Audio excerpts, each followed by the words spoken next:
All right. Hi, folks. This is the resources for the English 2 Unit 8 um, unit. And this unit is supposed to be in normal times. We're going to have this curriculum for about 8 years. And this unit is supposed to be a Lit Circle unit for a couple of reasons. One, the TEKS now are asking us to do choice as much as possible. Students will pick self-selected texts. And the other reason is that we just know through good research that the more students get to choose and enjoy or naturally into what they're reading, the more engaged they're going to be in the reading process. Okay. Now, with all that being said, this is not a normal year. These are not normal times. And so if you find doing a Lit Circle unit very daunting, there are some other options. So one thing you could do is pull some books, do a kind of an old-fashioned Lit Circle virtually around a couple of books. That's probably going to be pretty hard to do this year. The other thing you can do is full-blown choice, where a kid can read anything, and they're just looking at the same skills as the other students in their class. So those are some ways you can do it, and we'll talk at the end about like how to actually make that feasible in your classroom a little bit. The other thing you can do is a whole class novel, but be careful of copyright when you post things in your Schoology page. But anything that's free domain, or if you got kids who are willing to get the book, or you got enough of your kids back on campus that you can do that sort of thing, obviously that's fine. You can also do another short story unit if you'd like, and hopefully I gave you enough short stories in the last round that you can just kind of use some of those, or any of the other short stories that you love teaching can be used as well. But in this unit, which is a 20-day unit, these are the things that they should be covering. So the literary TEKS, the ones that are fiction, is this really broad TEK that really allows you to cover anything, which is analyze how themes are developed through characterization, plot, including comparing similar themes in a variety of literary texts representing different cultures. So short story unit would work nicely there because you pull text from different cultures. But if you're in Lit Circles, they can do compare and contrast with other people in the group, or with the book that you're reading if you have a mentor text. And then this is the real new one. Analyze how historical and cultural settings influence characterization, plot, and theme. All right, so this is the one fiction TEK that we didn't cover in the short story unit that we did right before STAR review and STAR. And then also, the thinking is that if we were in normal times and we had our kids together and they were in a Lit Circle, they would be working on a group project together to present their ideas, or working solo, because we always know that there are some kids who just don't want to work in groups. Totally understand that, totally get that. And so that's why you have the give a presentation one here, and you also have how to blend text evidence with the commentary as the other essential TEKs. So for number 5, they've been working on all year, right? 1 is a new one where they're going to have to do a presentation, and then 6D is the other new one. So a lot of the things that you'll see in this unit and the new resources are really geared towards setting and how to analyze it. Kids know time and place pretty well, but cultural, like what do we learn about the culture in a setting, is a new thing at English 2, and it progresses at English 3 and 4. And this is a 20-day unit. All right, so for the writing portion of the major assessment, it's just a presentation. And I put a slideshow presentation here. I know that's kind of not super exciting, but it's pretty easy to do. And since it's a little bit shorter unit, we thought that might be a good option for your students. The other reason I didn't put something a little bit more engaging or a little bit more labor intensive for a student, like a podcast or making an infographic or making a video, is that the final unit of this year is a multimodal project where they have to analyze video or infographics or political cartoons, or any sort of multimodal thing, graphs, etc., and then analyze them for what makes them work. Kind of what we've been doing in all the warm-up videos this year, and then create their own based on some research, and we'll get to that later. But Tracy and I talked, and we thought, okay, if they're going to be doing a more kind of full-blown project in the last unit, maybe we do a smaller version of that in this unit. But if you and your students want to do a podcast for this or an infographic for this as well, and then do something different in the next unit, that's fine too. If you got enough kids in your class that want to do sort of an old school kind of poster board thing, they got the resources and you can make that happen with all the socially distanced guidelines. That's fine too. The idea is that we're stepping a little bit away from some more writing intensive stuff, and really just focusing on these skills here. They're going to have to do obviously some writing here to explain these things with some text evidence and commentary, but it's not going to be like a full-blown paper or several short answers. Okay. On the reading side, we're going to have a cold read again, and this time the cold read is from Brave New World, and I picked that one because, you know, sci-fi, dystopian is just really easy to work with setting there, and I thought the setting is different enough here that a kid can do a lot with it on a cold read situation. So I believe this is from chapter 2, if you're not familiar with Brave New World. And the director of the hatching and conditioning area is taking his students around and showing them how they kind of work with babies that are not born the old-fashioned rate, right? They're all produced in this factory. So and in the scene, they're conditioning the babies to hate the like flowers and stuff and books, so that they don't learn about them, and really condition them to have certain pre-existing feelings about nature because of their class. They want them to go spend money in nature, but they don't want them to be so obsessed with nature that they don't actually do their job, and they, you know, don't show up for work, and they keep taking days off. And that's what the excerpt's about. So then they're going to have these very text-specific questions about author's purpose in specific paragraphs to really work on those close reading skills. We did that in the short story unit to prepare for STAR, but a lot of the feedback I got from you guys is that was really helpful and very useful for your students. So those are here. And then after those first 3 questions, the next questions 4, 5, and 6, like this one, focus on setting and how setting gets to theme and plot, etc. So that's the cold read. That's the summative. And obviously you can switch out that summative, that cold read excerpt for any other excerpt.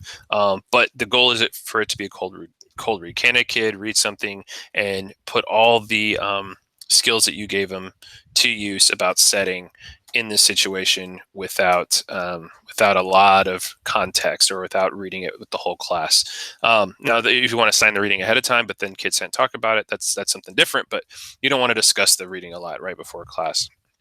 And as you see here, a kid doesn't necessarily have to answer in complete sentences or complete paragraphs. They can kind of answer in bullet points because it's a reading test. We're just seeing if they know the skills after reading about setting and theme, whereas in author's purpose. Whereas the project, we want to see if they can really kind of put together a little bit more nuts and bolts in terms of writing complete sentences or a complete paragraph, etc. Okay. All right.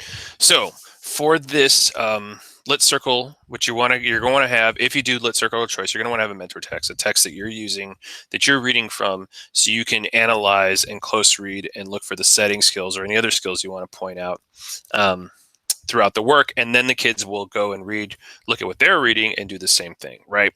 So if you do that approach, the kind of lit circle or full choice approach, these excerpts, there's 3 of them, are from the novel Before We Were Yours by Lissa Wingate. And it's a fictional story, but it looks at the Memphis, Tennessee Children's Home Society scandal. And this was sort of like an adoption agency that would either swindle parents that were in really bad economic times out of their children, or just straight up kidnap children and bring them here and then sell them for profit to wealthy families. So that part is, the story is based on true events, and there's another not novel, but a nonfiction book on that as well, if you're interested in that. And so that's one story, the story of 1939, where these 5 children are kidnapped from their parents, and what happens to them, and how they get out of that situation of being in this children's society or home. And then the other story, there's 2 stories takes place in present day, and a woman has a bracelet stolen at a nursing home, and they find that woman has a connection to her grandmother. And at some point, both stories collide. You can probably figure out how based on that context there. But if you choose to use these excerpts, I have some context for you, so you know what happens right before, a summary of what happens in this to cut down on your reading, and then some ideas about how I might use it in the classroom, some things I would point out in a close reading as well. So you can use these excerpts. You can use anything you want. I know Traditional English 2 of Mice and Men is read a lot. There's a lot of things you can do with setting with that. I'd be really careful with that book. We've actually gotten some complaints recently about that novel because of some of the racial language in there. So you just want to be really strategic about what you're asking kids to analyze, what you're having kids read out loud, what you're having kids discuss, especially in the Zoom situation when you got parents in the room and things like that. So, but I know that that novel works really well for that. And honestly, any novel you could analyze setting, right? So if there's something you would rather use as a mentor text, anything you're reading, right? The point of picking Before We Were Yours, and actually Kelly Palmer, my awesome coworker, is the one that helped me pick these excerpts and suggested the book, is that you can do this with anything. If you're reading a book at home that you love, use that. Or if you got a favorite that you like teaching, you may use that as well. But this is just to kind of model that. And then obviously, if you like these excerpts and they're helping you and they're good to go with that as well. Okay. So this is the first part of the model lesson. We're going to model those setting questions with an excerpt from the Black Panther. This is when he's challenged by, I'm going to mess up this name. I terribly apologize. Njideka? Oh, bad. T'Challa, the Black Panther, is being challenged for the throne by Killmonger. That's his nickname or alias. And they're going to apply these here. You can use any clip for that as well, obviously. And then they will to go through the excerpt from Before We Were Yours that I just showed you. There's a video of me walking through some things I noticed about setting. And then here at the bottom where it says closing task, they're going to look at their own novel and they'll apply those same skills to whatever they're reading if you choose to go that lit circle route or full choice route. But you can do the same questions with whole class novel or short story. All right. Mentor text excerpt. So this is the day-to-day resources. There's more than you're probably used to seeing. Some of these are the oldies but goodies. So the 10 common archetypes, the complex character, these are ones that you've seen before. I gave them to you in the last unit, but since there's not a whole lot of teaks in fiction, if you want to hit those again, it might make sense to do that, especially if you're worried about these kids not necessarily passing STAR or not taking STAR. You might want to do that. This one's new, setting information and notes form, and I'm going to take you through that in a second. And this one is new too, the virtual book tasting. These signpost versions are handouts we've made for other teacher teams in the past, PLCs, to help kids. Like the idea is if a kid is on their own reading a book or in a group and they don't know what to look for, what to talk about, or what to discuss, and you want to conference with them about their reading, these signposts will give them ideas of what to be looking for, and you can go ahead and ask them, hey, this is this about character. Where do you at in your novel? What are you noticing about the character, et cetera, et cetera. So these are also new. But the setting one and the virtual book tasting ones are going to be the ones most important to this unit because it's a lit circle unit and because the major teak is setting. Down here, if you want some information about how to better set up virtual book clubs or how to help kids check out books, this is free ebook resources. If you are a Texas resident, you can check out from the Houston Library. So there's a lot of ways kids can get their hands on books. Please, please, please use your librarians. They are dying to help with these kind of projects. Get their hands on books. Okay. So this is the setting handout. And this is these two slides are on the first page. And on the second page is just a place for kids to take notes based on what they're reading. But just some things to know about, in time, all these things matter. And some of these things can be symbolic. Like if it's in the past, present, or future, that matters. Day or night could matter, right? That could be symbolic. The time of year can be symbolic. Location, whether it's a country, city, town, will be important. Sometimes the geography of a place is symbolic or metaphorical. And so a lot of this is kind of taken from Foster's How to Read Lit Like a Professor, How to Read Novels Like a Professor, those ideas in there. And so just things for kids to start thinking about, like, why would the writer put these things here? And even though, so this gives a little bit more depth to time and location, why they might matter for their metaphorical or symbolic reasons. But also the next layer that comes at the English 2 level is that culture beliefs. So here are some things that students might want to notice. What do these cultures prioritize? What do they not prioritize? What seem to be their values on some of these big ideas, right?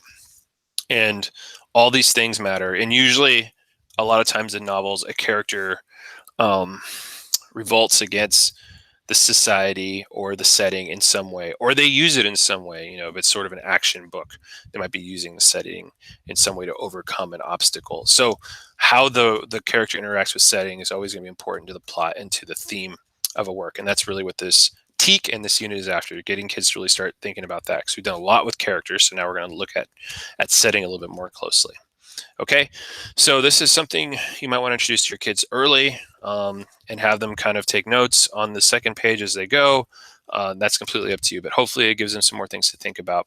And as you can see here, I have an example. I do a close read, think aloud, from an excerpt from the Hunger Games to kind of really model what that could look like in a text. All right. So the other thing I had for you was a virtual book tasting, and this is an idea I got from Barbara Bloomingdale and Lucy Podmore, the librarian over at Clark. But the idea is that this is a clickable thing. So this is the main page when you open, and if you click on any of these images, it'll take you to um, the genre of these, and there's several books to choose from.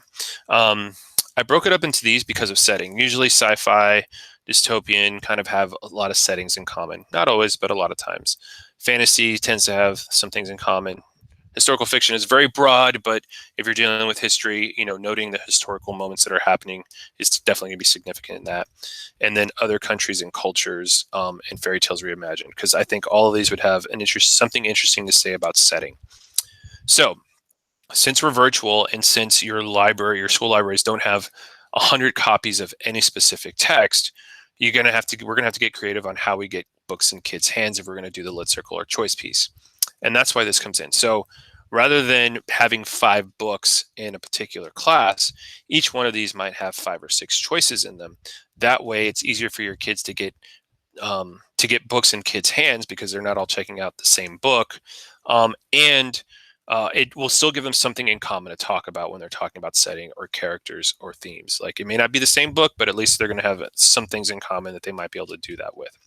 So if a kid clicks on, let's say they click on sci-fi, then this image will take them to this. And on this are books that are sci-fi choices. There are going to be some that are on the district approval list, like Fahrenheit 451. That way, if you have some parent complaints or some parent issues, you can always point them back to that book. The kid won't have as much choice as the other kids, but they will still have some choice.